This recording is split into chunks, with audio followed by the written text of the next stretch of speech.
maksiat di bulan-bulan haram. Dasarnya firman Allah surat At-Taubah ayat 36. Fala tazlimu fihinna anfusakum. Janganlah kalian berbuat dosa, berbuat kezaliman di bulan-bulan haram. Kenapa? Karena berbuat dosa, berbuat maksiat di bulan-bulan haram dilipat gandakan dosanya.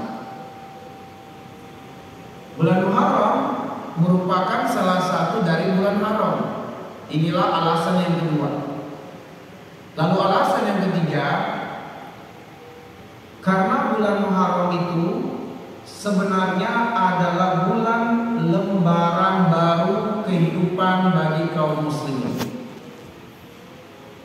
Bulan sebelumnya adalah bulan Zulhijjah.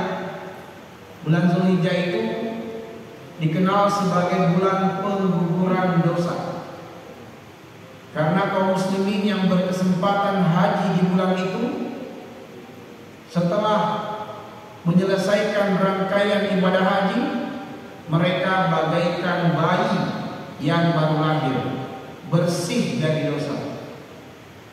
Adapun yang belum berkesempatan haji, dengan menghidupkan awal-awal bulan Zulhijjah dengan memperbanyak ibadah dan amal soleh, puncaknya berkurban di hari kurban, maka amalan-amalan kaum muslimin dilipat gandakan oleh Allah dan dosa-dosa mereka digugurkan oleh Allah. Sehingga bulan Zulhijjah itu adalah bulan pengguguran dosa. Bulan Muharram yang merupakan bulan setelah bulan Zulhijjah adalah bulan membuka lembaran baru kehidupan.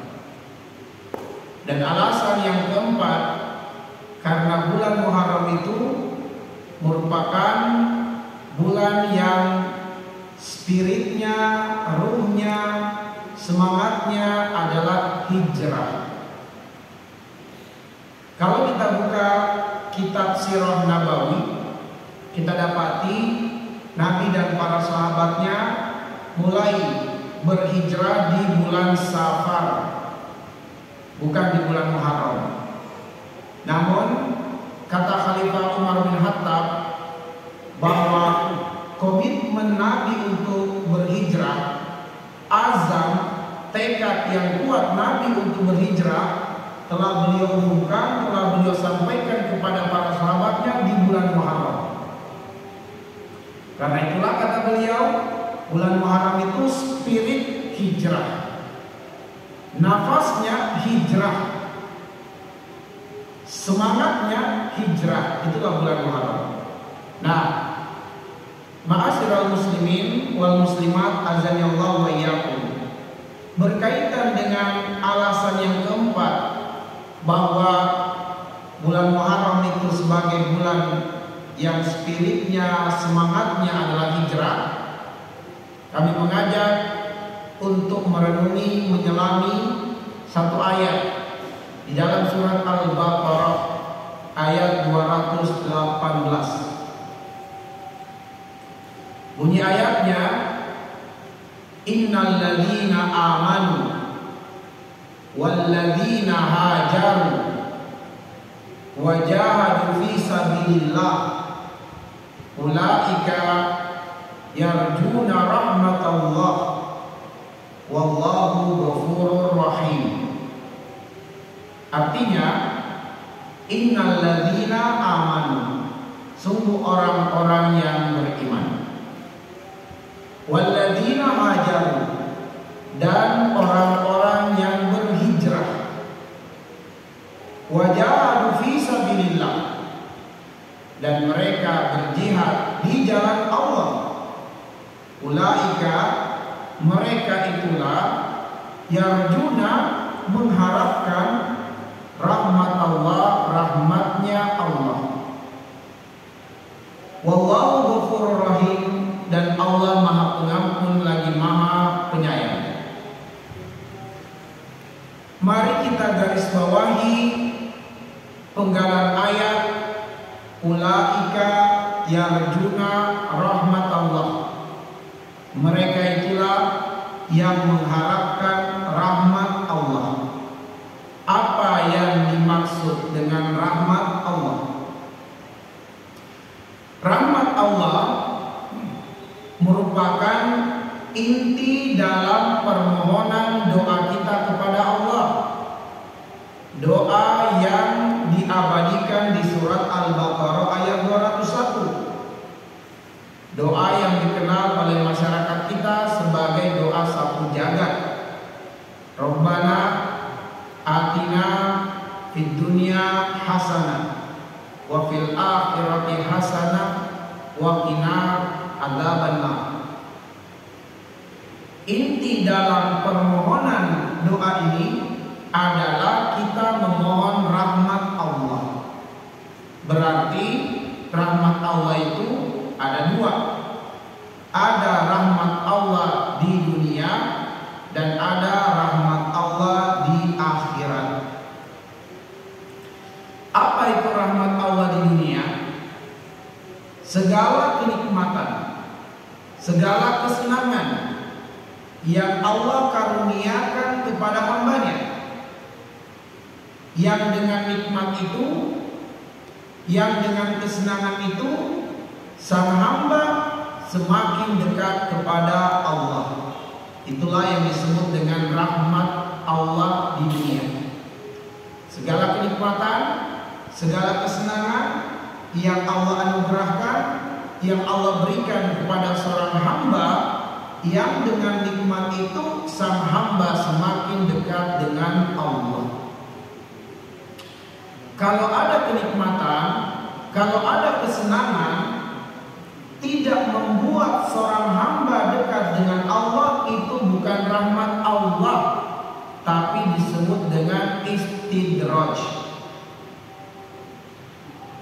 Umur yang panjang menjadi rahmat Allah bagi seorang hamba kalau dengan umur yang panjang bertambah ilmu, bertambah amal soleh, bertambah dekat dengan Allah.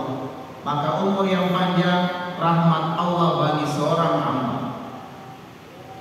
Jika umur yang panjang tidak bertambah ilmu, tidak bertambah amal soleh, bahkan semakin jauh dari Allah, itu disebut istidraj.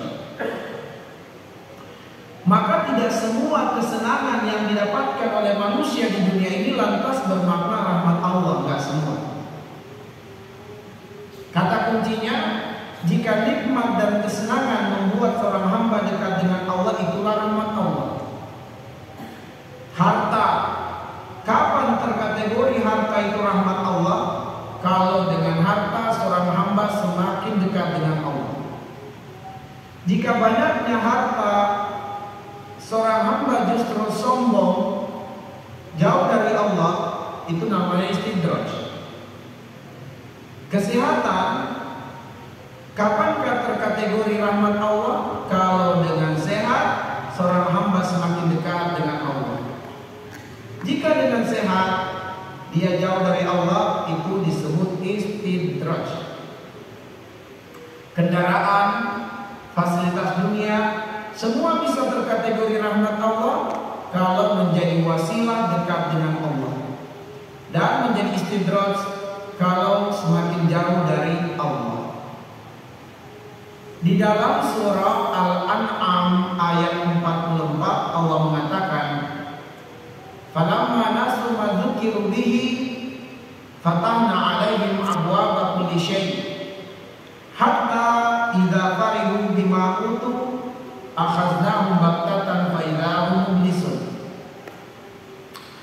Ada manusia ketika dia jauh dari Allah, ketika dia lupa dengan ajaran Allah, lalai dari ibadah, justru semakin terbuka pintu-pintu dunianya, semakin sukses karirnya, semakin melejit prestasinya, semakin berlimpah hartanya. Hatta idza farihu bima utu, ketika dia merasa telah sampai pada puncak karir, puncak kesenangan, puncak kenikmatan di dunia, akhadnahum baghtatan fa idza hum mublisun. Datang kematian secara mendadak, adalah dia orang yang sangat menyesal. Orang ini semakin jauh dari Allah, semakin terbuka pintu dunianya. Inilah yang disebut dengan istidraj. Siapa yang tidak mau dengan apa yang diminta oleh iblis kepada Allah? Iblis minta kepada Allah agar umurnya panjang dan tubuhnya tidak termakan usia. Tubuhnya dalam keadaan sehat walafiat. Siapa dari kita yang tidak mau permintaan ini? Saya yakin semua kita mau. Umur panjang, bahkan sepanjang umur dunia, namun tubuh tidak termakan usia. Tetap awet muda, tetap fresh, tetap segar. Itulah permintaan iblis dan Allah kabulkan. Apakah pengabulan Allah terhadap permintaan iblis ini adalah rahmat Allah kepada iblis? Bukan. Sebab iblis dengan umur yang panjang bukan untuk bertobat, tapi dengan umur yang panjang dia semakin melampiaskan kedengkiannya kepada Adam dengan merusak anak cucunya untuk menarik sebanyak-banyaknya anak cucu Adam masuk ke dalam neraka. Maka umur yang panjang, tubuh yang sehat, itu adalah istidraj bagi iblis, laknatullah alaihi. Baik, rahmat Allah di akhirat ada dua. Apa rahmat Allah di akhirat? Al-inqadhu anin nar wa dukhul ilal jannah. Selamat dari api neraka, masuk surga. Inilah rahmat Allah di akhirat. Di dalam surat Ali Imran ayat 185 Allah berfirman, "Faman zuhziha 'anil nar wa udkhilal jannah faqad faz." Siapa yang selamat dari neraka dan masuk surga, dia telah benar-benar mendapatkan keberuntungan. Itulah rahmat Allah di akhirat. Sehingga sekali lagi kita tegaskan bahwa inti permohonan doa yang selalu kita panjatkan itu ternyata kita meminta rahmat Allah di dunia dan di akhirat.